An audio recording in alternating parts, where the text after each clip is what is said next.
really shows the team how much they wanted and they believe up to the last whistle. So really good. And I suppose lastly for me, Mikel, I suppose we all know it takes time for certain foreign players when they come to another league to sort of settle. And we've seen flashes or moments in the past from Nicolas Pepe. Do you think he's finally beginning to settle now as a Premier League player? And are we going to see more and more of this consistency from him going forward? Well, I am very encouraged and positive to think that way for two reasons. One, because he's come a long way in terms of consistency and what he's producing in games, not in the Premier League, but what he's done in Europe this season. And the second one, because he's changed his mindset. He wants to look at every action. He wants to look at every post-match reflection that we do with him individually. He wants to work and he wants to be the best. And when that happens and he has the talent that he has, I think is a really good mixture. Cheers, Mikel. Thank you. Mikel, you mentioned the international break, and obviously you've players in the squad coming from all parts of the world. Did you feel going into the game, in the dressing room before the game, that the players were fresh? Because it seemed like they lacked a bit of energy, intensity, and they seemed to run out of steam in that second half. Well, it's true that in the second half we struggled after conceding the second goal as well, but I think confidence went down as well, and we were very poor in a lot of departments, and when that happens, it can look that we were tired, but it was more a mental issue and an issue of how we started the game and how we approach it. We didn't win enough duels, enough second balls, and that's the starting point. We gave so many easy balls away again, which against this opponent you get punished, and they were much better than us. And lastly, from me, Mikel, do you expect the players to show a statement of intent now the next day out against Slavia Prague and to really show pride in the jersey? Absolutely. This is the minimum that we can do, perform at a completely different level on Thursday. Hi, Mikel. I suppose we saw a game with three wonderful goals, two magnificent goals from William and Pepe for your side, and West Brom with a wonderful goal. How was it after the frustrations of midweek in Europe? How delightful was it to get back and see goals of that quality? Yeah, it's always the best way to put remedy to the pain that we had, to win the game, to score the three beautiful goals that we've done and created so many more chances. And as well, I think when we conceded the goal, we looked nervy for a period before we got Thomas on the pitch to recover some control. But overall, after not going through to the final, always very important to win the game. And I suppose, Mikel, lastly for me, I suppose you're the underdogs in this race now to try and clinch a European spot with teams ahead of you. Can you play with a certain bit of freedom in terms of that you've nothing to lose and heading into those sort of three games where you're hunting down the opposition as such? Is the pressure more on them to hold on to their spots? No, I think we have a huge responsibility to win every game that we play when we represent this football club.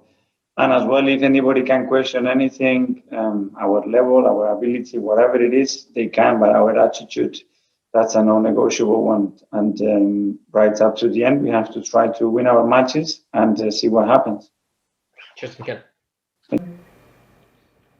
Hi, Mikel. Just wondering, in terms of Alex Lacazette's injury, was there any possibility for him to come on at half-time and partner Aubameyang up front?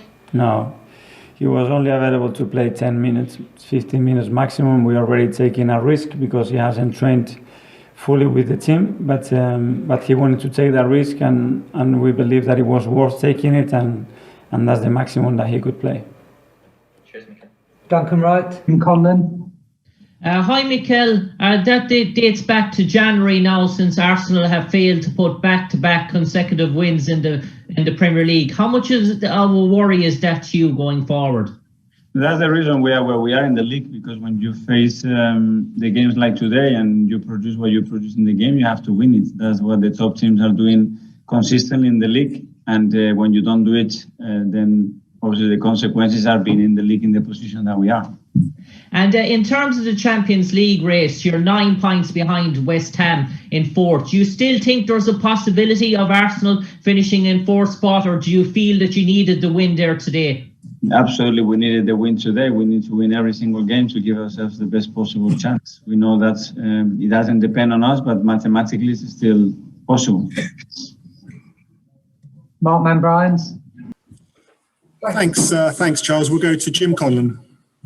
Hi, Mikel. Just a few words on Laka there in terms of his goal ratio. Just looking at the stats, that's 5 goals in the last 5 games he's featured in. The only game that he didn't score was your 3-0 loss to Liverpool. Going back to the 28th of February, he scored in. So he's in a rich reign of form at the moment. He's going to have a big role to play in your remaining games. Yes, as I said, he's in great form. I think he's with a high level of confidence, and he needs to keep doing it right up to the end of the season, because if he's able to continue this run, it's going to mean that the team is doing well and we are winning football matches.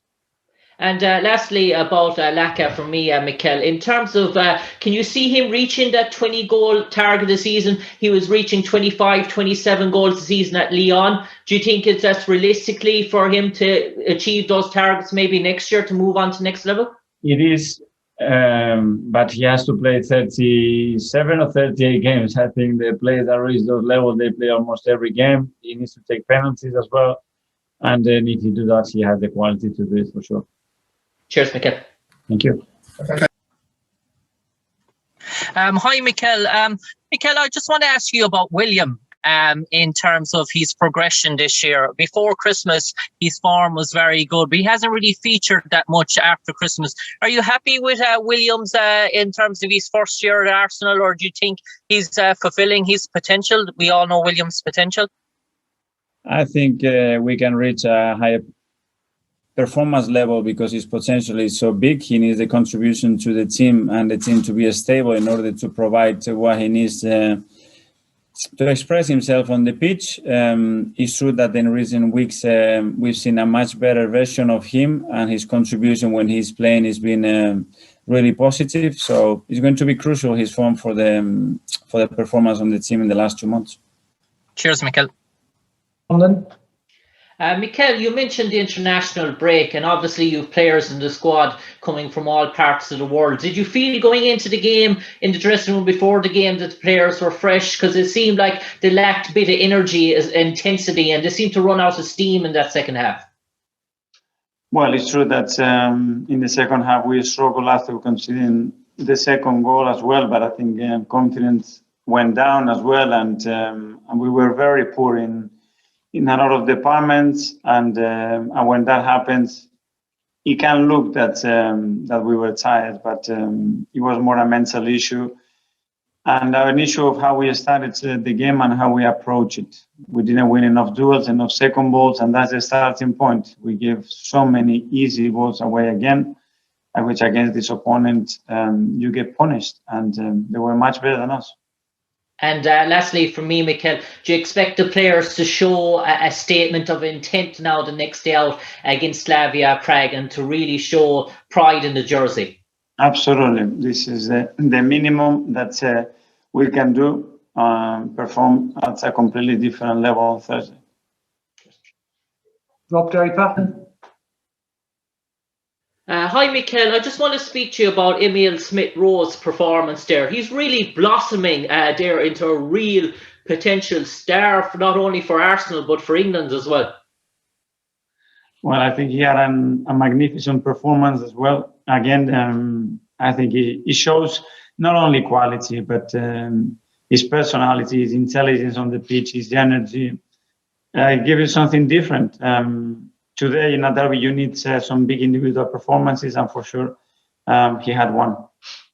And Mikel, lastly for me, I know Tottenham thought it was a conscientious penalty, but what was your view from where you stood on the sideline in terms of the Davinson Sanchez tackle? My first thought was that it was some contact. I asked the bench and they said that it was a penalty, but I haven't seen the image back, so I cannot really comment on that. Congrats, Mikel. Thank you. Paul Gilmore. Okay, we'll go to Jim Conlan, please. Hi, Mikel. You spoke there about being more ruthless with the chances that you had there this evening. But in terms of the goals you scored, there were typical Arsenal goals, spectacular goals. And Mohamed El Nenni's strike, how crucial could that be? I don't know. There is still another game to play, and in this competition and with this level of opponents, anything can happen. So we have to be very prepared to take the game 0-0 and go and win it at the Emirates, and then we will be through. With Mo in particular and with the subs, I'm extremely delighted because I know how much they want to play, and they are key in this competition. You want to be successful, you need your subs to make an impact. They've done it tonight again. And more in particular because how he's been training so hard to improve his range, his shooting range with Roundy, and he got his reward tonight, and it's very important for the team. And Mikel, does that show the real character in your side, that when adversity comes that you have a positive reaction, and the reaction was very good from Arsenal tonight? Yes, and it has happened in many games already, and that has to become a habit, because when you are able to react as a team in any circumstances, it doesn't matter the disappointment, the moment, or what happens, individual and collectively, you need to know that you can get that response, and the team is able to overcome to any situation. So that's really encouraging for the team. Thanks, Mikel. Thank you. Thanks, Jim.